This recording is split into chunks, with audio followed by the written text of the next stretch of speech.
Cost accounting chapter 4 part 2। বন্ধুরা, আজকে আমরা আলোচনা করব কস্ট অ্যাকাউন্টিং এর চ্যাপ্টার নাম্বার 4 ম্যাটেরিয়াল। তো আমরা ম্যাটেরিয়াল এই অধ্যায়টার পার্ট 1 এ আমরা 6টা সূত্র অর্থাৎ 6টা ফর্মুলা শিখেছিলাম এবং তার উপর ভিত্তি করে আমরা একটা ম্যাথ সলভ করেছি। তো আজকে আমরা বাকি 3 থেকে 4টা সূত্র শিখব এবং এই সূত্রগুলো দিয়ে একটি ম্যাথ সলভ করব। তো চলুন আজকে প্রথমেই আমরা সূত্রগুলো দেখি।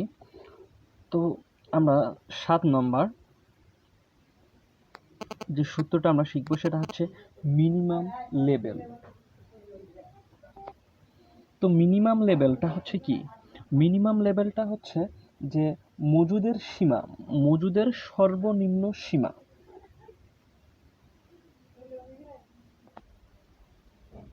তো এখন মনে হতে পারে যে মিনিমাম লেভেলটা কি? তো মিনিমাম লেভেলটা হচ্ছে একটা স্তর, এই যে স্তরের নিচে মজুদের পরিমাণটা কখনোই আসতে পারে না, আসবে না। কারণ যে মজুদের পরিমাণটা যদি ওই স্তরের নিচে আসে তাহলে কি হবে? প্রতিষ্ঠানের উৎপাদন কাজ ব্যাহত হবে। সো মিনিমাম লেভেল, সর্বনিম্ন ওই লেভেল পর্যন্ত মজুদ রাখতেই হবে। যদি ওই লেভেল পর্যন্ত মজুদ রাখা যায় তাহলে একটা প্রতিষ্ঠানের উৎপাদন কাজ সুষ্ঠুভাবে সম্পন্ন হবে। তো মিনিমাম লেভেল ইজ ইকুয়াল হচ্ছে ROL, রিঅর্ডার লেভেল। আমরা পরবর্তীতে এটা শিখবো রিঅর্ডার লেভেলটা কি, মাইনাস নর্মাল ইউজেস, যে নর্মাল যেটা ইউজেস, যে স্বাভাবিক একটা ব্যবহার আছে সেটা, গুণন নর্মাল লিড টাইম। নর্মাল যেটা লিড টাইম সেটা হচ্ছে নর্মাল লিড টাইম। তো আমরা যদি নর্মাল ইউজেসকে নর্মাল লিড টাইম দিয়ে গুণ করি এবং গুণফল যদি ROL থেকে বিয়োগ করি তাহলেই আমরা পাবো মিনিমাম লেভেল। তো এখন আমরা 8 নম্বর যে সূত্রটা শিখব সেটা হচ্ছে যে ম্যাক্সিমাম লেভেল। এটা হচ্ছে কি সর্বোচ্চ মজুদ সীমা। তো ম্যাক্সিমাম লেভেলটা কি? ম্যাক্সিমাম লেভেলটা হচ্ছে কি সর্বোচ্চ যে পরিমাণ মালের অধিক মজুদ রাখা যুক্তিযুক্ত নয়, সেটা হচ্ছে সর্বোচ্চ সীমা। অর্থাৎ এর উপরে, অর্থাৎ ম্যাক্সিমাম লেভেল, একটা লেভেলের উপরে আপনার মজুদের পরিমাণটা রাখা উচিত নয়। কারণ এর চেয়ে যদি আমরা অধিক মজুদ রাখি তাহলে কি হবে? এই মজুদগুলো অলসভাবে আটকে থাকবে। তাই আমাদের মূলধনের স্বল্পতা দেখা দিতে পারে, বিভিন্ন ধরনের সমস্যার সৃষ্টি হতে পারে। তো তাই আমাদেরকে প্রতিষ্ঠানকে সুন্দরভাবে সচল রাখতে হলে ম্যাক্সিমাম লেভেল অনুযায়ী মজুদ রাখা দরকার। তো এখানে maximum level is equal ROL, reorder level আমরা পরবর্তীতে শিখব, প্লাস ROQ, এটা হচ্ছে রিঅর্ডার কোয়ান্টিটি,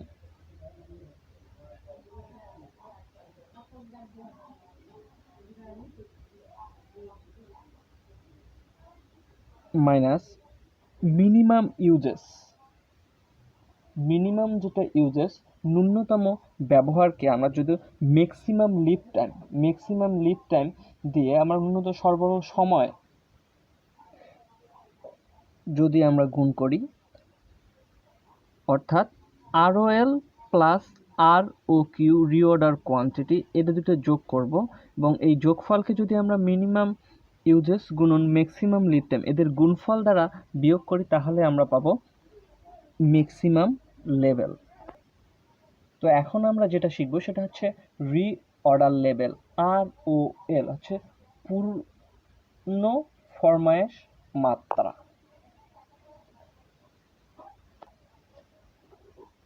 রিঅর্ডার লেভেলটা কি? রিঅর্ডার লেভেলটা হচ্ছে যে একটা কাঁচামাল যে স্তরে নামলে, যে কাঁচামালের মজুদটা যে স্তরে নামলে আবার আমাদেরকে কাঁচামাল ক্রয়ের জন্য অর্ডার প্রদান করতে হয়, সেটাই হচ্ছে রিঅর্ডার লেভেল। হচ্ছে ওই লেভেলটা, অর্থাৎ পূর্ণ ফরমায়েশ, আবার ফরমায়েশ আমরা করতে পারবো কোন লেভেলে কাঁচামালটা গেলে, সেটাই হচ্ছে রিঅর্ডার লেভেল দিয়ে আমাদেরকে পরিমাপ করতে হয়। তো reorder level is equal maximum uses, ন্যূনতম যেটা আমাদের ম্যাক্সিমাম সর্বোচ্চ ব্যবহার, গুণন ম্যাক্সিমাম লিড টাইম, সর্বোচ্চ ব্যবহারের সময় দিয়ে যদি আমরা ম্যাক্সিমাম ইউজের সর্বোচ্চ ব্যবহারকে গুণ করি তাহলে আমরা পাবো আর ও এল, অর্থাৎ রি অর্ডার লেভেল। তো আমরা শেষের অর্থাৎ 10 নম্বরে যে সূত্রটা শিখবো সেটা হচ্ছে অ্যাভারেজ ইনভেন্টরি, অর্থাৎ গড় মজুদ, অর্থাৎ সর্বোচ্চ মজুদ সীমা এবং সর্বনিম্ন মজুদ সীমার গড়কে গড় মজুদ সীমা বলে, অর্থাৎ মিনিমাম লেভেলকে plus maximum level divided by 2, অর্থাৎ সর্বোচ্চ সীমা এবং সর্বনিম্ন সীমার যোগফলকে যদি আমরা 2 দিয়ে ভাগ করি তাহলে আমরা পাবো অ্যাভারেজ ইনভেন্টরি। তো আমরা এখন একটা প্রবলেম সলভ করব। যে প্রবলেমটা সলভ করব সেটা হচ্ছে প্রবলেম নাম্বার B24, যেটা ন্যাশনাল ইউনিভার্সিটিতে 2012 সালে আসছিল। তো প্রবলেমটা হচ্ছে কমার্স পাবলিকেশন থেকে, যদি কমার্স পাবলিকেশন বই থেকে তাহলে ভালো, প্রবলেম নাম্বার B24। আর যদি না থেকে থাকে তাহলে এনইউ অর্থাৎ ন্যাশনাল ইউনিভার্সিটি 2012 সালের কোশ্চেনটাই হবে।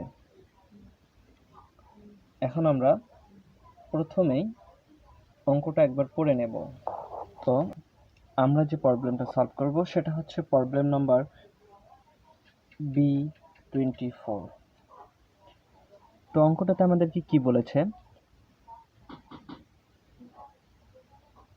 two component A and B are used as follow, নিম্নের ডাটাগুলো ইউজ করেছে দুটো কম্পোনেন্ট। একটা হচ্ছে নর্মাল ইউজেস দেওয়া আছে 200 per week is, minimum uses 100 per week is প্রত্যেকটা উইকের জন্য। তো maximum uses 300 per week is, reorder quantity এর জন্য হচ্ছে 1200 ইউনিট, বির জন্য হচ্ছে 2000 ইউনিট, রিঅর্ডার পয়েন্ট এর জন্য হচ্ছে 4/6 উইক, বির জন্য হচ্ছে 2 থেকে 4 উইক। এখানে বলছে normal uses 200 per week is, অর্থাৎ 200 পার উইক, প্রত্যেকটা সপ্তাহের জন্য 200 ইজ, অর্থাৎ প্রত্যেকটা কম্পোনেন্টের জন্য, যেমন কম্পোনেন্ট এ এবং বি, অর্থাৎ এর জন্য 200, বির জন্যও 200। Minimum uses 100 per week is, এবং প্রতিটা সপ্তাহে 100 এবং ইজ, অর্থাৎ দুইটা কম্পোনেন্ট এ এবং বির জন্য, এর জন্য 100, বির জন্য 100।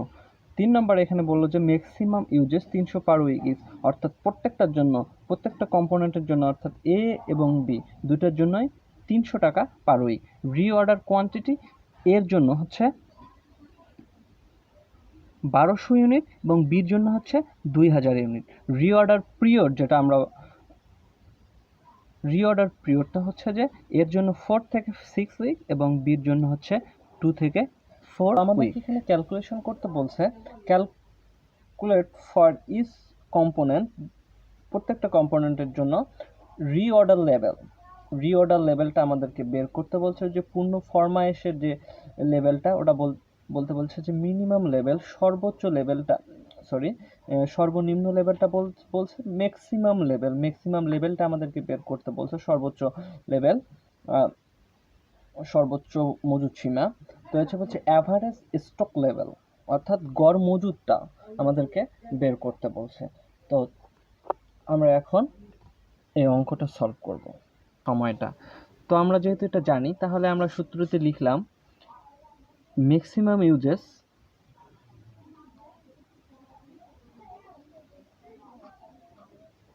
Into maximum lead time.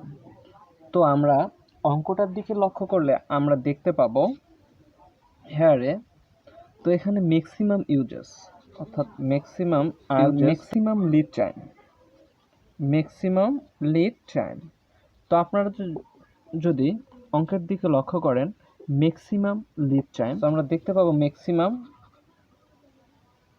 Lead time যদি আমরা বের করতে চাই, তাহলে ওখানে আমাদেরকে দেখতে হবে যে রিঅর্ডার পিরিয়ডে ওখানে এর জন্য দেওয়া আছে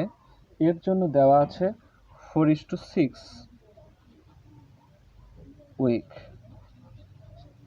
উইক এবং বির জন্য দেওয়া আছে 2:4 উইক।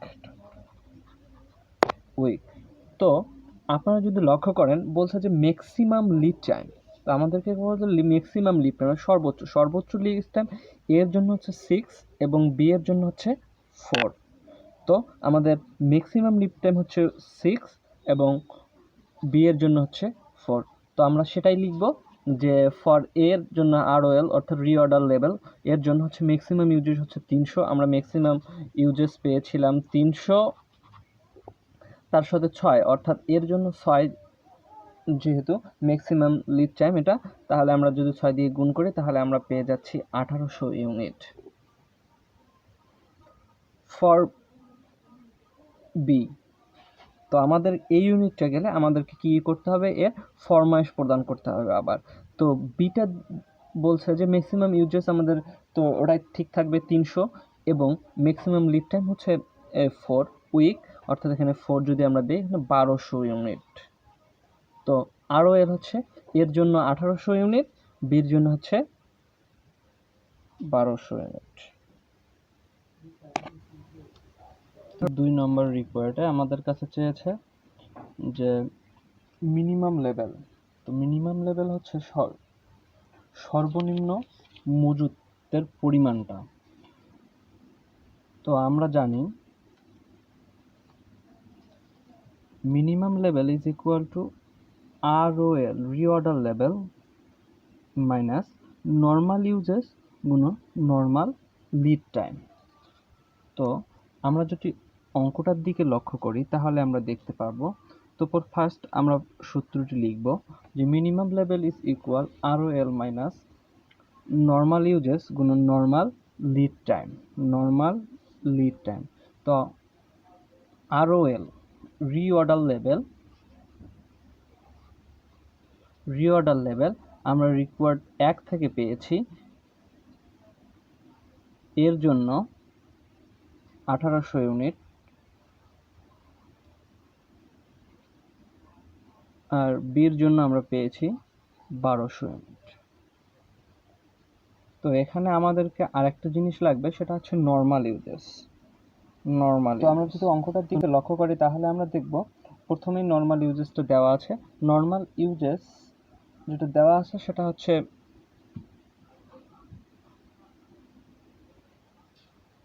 200 পার উইক ইজ, অর্থাৎ প্রত্যেকটা কম্পোনেন্টের জন্য, অর্থাৎ এর জন্য 200, বির জন্য 200।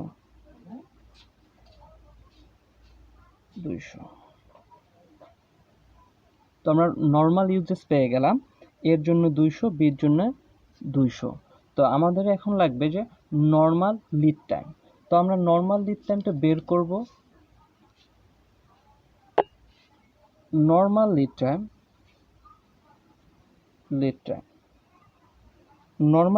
টাইম আমরা পাবো হচ্ছে আমাদের যে রিঅর্ডার পিরিয়ড আছে, অর্থাৎ রিঅর্ডার পিরিয়ড এর জন্য হচ্ছে 4 থেকে 7 উইক। তো আমাদের নর্মাল লিড টাইমটা বের করার জন্য আমাদেরকে 4 এবং 6কে যোগ করা লাগবে এবং এই যোগফলকে 2 দিয়ে ভাগ করা লাগবে, তাহলেই আমরা পাবো নর্মাল লিড টাইম। তো এর বিটাও সেমভাবে। তো আমরা যদি বিটা দেখি, এখানে রিঅর্ডার পিরিয়ড অর্থাৎ 2 আছে যোগ 6 উইক, মিনিমাম আছে 2 উইক এবং ম্যাক্সিমাম আছে 4 উইক। তো আমরা 4 উইক মিনিমাম এবং ম্যাক্সিমামকে যদি যোগ দেই এবং 2 দিয়ে যদি ভাগ দেই, যেটা আসবে সেটাই হচ্ছে আমাদের নর্মাল লিড টাইম।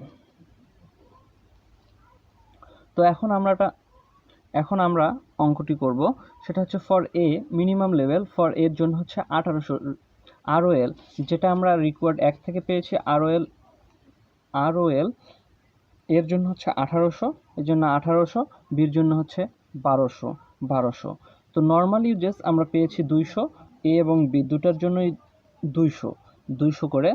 তো নর্মাল লিড টাইম, আমরা নর্মাল লিড টাইমটা বের করব কি, যে আমাদের রিঅর্ডার পিরিয়ড আছে, রিঅর্ডার পিরিয়ড দুইটাকে যোগ করব, তাকে যদি আমরা 2 দিয়ে ভাগ দিই তাহলে আমরা পাবো নর্মাল লিড টাইম।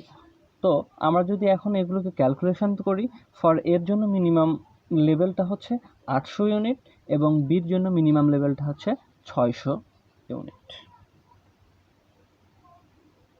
এটাই হচ্ছে এ এবং বি এর মিনিমাম লেভেল, সর্বনিম্ন মজুদ। তো আমরা এখন 3 নাম্বার যে রিকোয়ারটা করব সেটা হচ্ছে ম্যাক্সিমাম লেভেল। তো আমরা ম্যাক্সিমাম লেভেল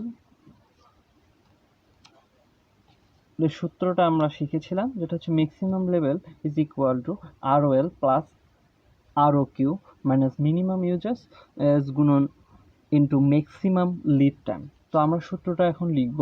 তো maximum level is equal to ROL plus ROQ minus minimum uses গুণন ম্যাক্সিমাম লিড টাইম। তো আমরা 1 নম্বর রিকোয়ার্ড থেকে এখানে আমাদেরকে যেটা লাগবে সেটা হচ্ছে ROL।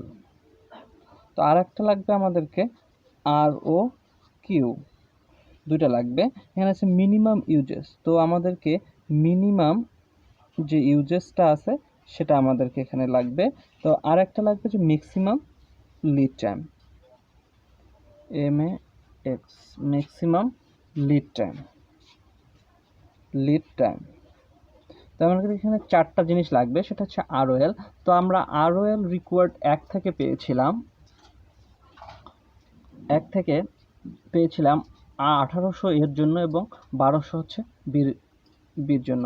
তো আমরা এর জন্য যদি 1800 নেই এবং বির জন্য হচ্ছে 1200, ROQ রিঅর্ডার কোয়ান্টিটি। তো আমরা যদি কোশ্চেনের দিকে লক্ষ্য করি, রিঅর্ডার কোয়ান্টিটি ডাইরেক্ট দেওয়া আছে, এর জন্য দেওয়া আছে 1200 ইউনিট, বির জন্য দেওয়া আছে 2000 ইউনিট। তো আমরা পেয়ে গেলাম ROL এবং ROQ এবং মিনিমাম ইউজেস।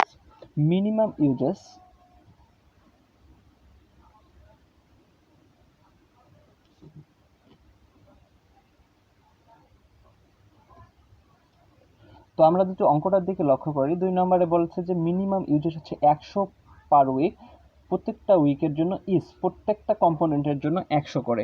তো তাহলে আমাদের এর জন্য মিনিমাম ইউজেস হচ্ছে 100, বির জন্য হচ্ছে 100। সরি, একটা সূত্রটা লিখতে ভুল হয়ে গিয়েছিল। তো এখানে মিনিমাম ইউজেস গুণন মিনিমাম লিড টাইম হবে, এখানে ম্যাক্সিমাম হবে না, এখানে হবে মিনিমাম লিড টাইম। তো মিনিমাম লিড টাইম যদি আমরা দেখি তাহলে এর জন্য মিনিমাম লিড টাইম হচ্ছে 4 এবং 2টা উইক দেওয়া আছে 4 to 6, একটু মিনিমাম যেহেতু সর্বনিম্ন হচ্ছে 4 উইক, এর জন্য 4 এবং বির জন্য আছে 2 থেকে 4, এই জন্য আমাদেরকে এখানে নিতে হবে মিনিমাম যেহেতু সেজন্য 2। যদি আমরা এই মানগুলো সূত্রের মধ্যে বসাই দেই তাহলে দেখতে পাবো ROL 1800 ইউনিট প্লাস 1800 ইউনিট, তারপর যদি আমরা 1200 ইউনিট ROQ যদি আমরা দেখি, এর জন্য হচ্ছে 1200 ইউনিট আমরা বসাই দিই এবং মাইনাস মিনিমাম ইউজেস হচ্ছে 100, দুইটার জন্য 100, 4 দিয়ে যদি আমরা গুণ দিই, এটা ক্যালকুলেশন করলে এটা আসবে 2600 ইউনিট ম্যাক্সিমাম লেভেল। আর যদি আমরা এখানে ফর বি দেখা যাচ্ছে ROL হচ্ছে 1200 আর এখানে ROQ হচ্ছে রিঅর্ডার কোয়ান্টিটি হচ্ছে 2000 মাইনাস 100 গুণন 2, মিনিমাম লিড টাইম হচ্ছে এখানে 2, গুণ করলে আমরা পাবো 3000 ইউনিট। তো এখানে হচ্ছে ম্যাক্সিমাম লেভেলে আমরা পেলাম একটা, ফর এর জন্য 2600 ইউনিট এবং ফর বির জন্য আমরা পাইছি 3000। সর্বশেষ যে রিকোয়ার্ডটি করবো সেটা হচ্ছে রিকোয়ার্ড নাম্বার 4, যেখানে চেয়েছে অ্যাভারেজ স্টক লেভেল। তো আমরা শিখেছি অ্যাভারেজ ইনভেন্টরি অর্থাৎ স্টক লেভেল মজুদ এবং অ্যাভারেজ ইনভেন্টরি সেম ব্যাপার। তো আমরা শিখেছি minimum level plus maximum level ভাগ 2, যদি আমরা মিনিমাম লেভেল এবং ম্যাক্সিমাম লেভেল যোগ করে ভাগ 2 দিই, 2 দিয়ে ভাগ দিই, তাহলে আমরা পেয়ে যাব অ্যাভারেজ ইনভেন্টরি। তো সেরকম অ্যাভারেজ স্টক লেভেল হচ্ছে maximum level plus minimum level divided by 2। For এর জন্য আমরা পেয়েছি রিকোয়ার্ডগুলোতে রিকোয়ার্ড 2 এ মিনিমাম, রিকোয়ার্ড 3 তে মিনিমাম লেভেল আমরা পেয়েছি 2600,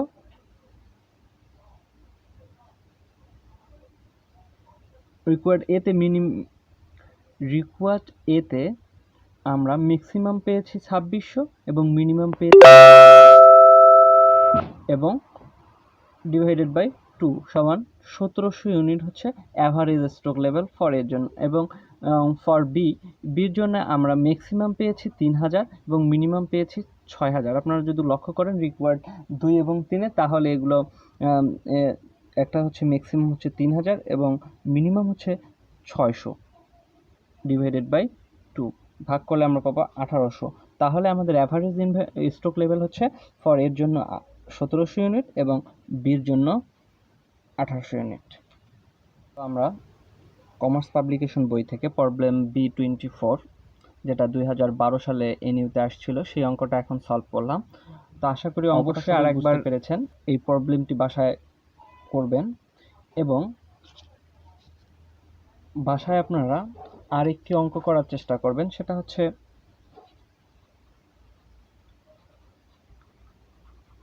প্রবলেম নাম্বার B22। এটা 2015 সালে এনইউতে আসছিল। এই অঙ্কটা করার চেষ্টা করবেন। আর এটা প্রবলেম B22 হচ্ছে কমার্স পাবলিকেশন বই থেকে, আর ন্যাশনাল ইউনিভার্সিটিতে 2015 সালে আসছিল। তো ওই অঙ্কটা আরেকবার করবেন এবং এটা করার চেষ্টা করবেন। আর যদি অঙ্কগুলো করতে কোনো সমস্যা হয়, অবশ্যই ভিডিওতে কমেন্ট করবেন, অথবা যদি খুবই প্রয়োজন হয় অবশ্যই আমার ভিডিওতে আমার ফেসবুক লিঙ্ক দেওয়া থাকবে, এবং আমার যে ফেসবুক গ্রুপ আছে সেই ফেসবুক গ্রুপের লিঙ্ক দেওয়া থাকবে, যোগাযোগ করবেন। আমি আমার সাধ্যমতো সলভ করার চেষ্টা করব। ধন্যবাদ সবাইকে।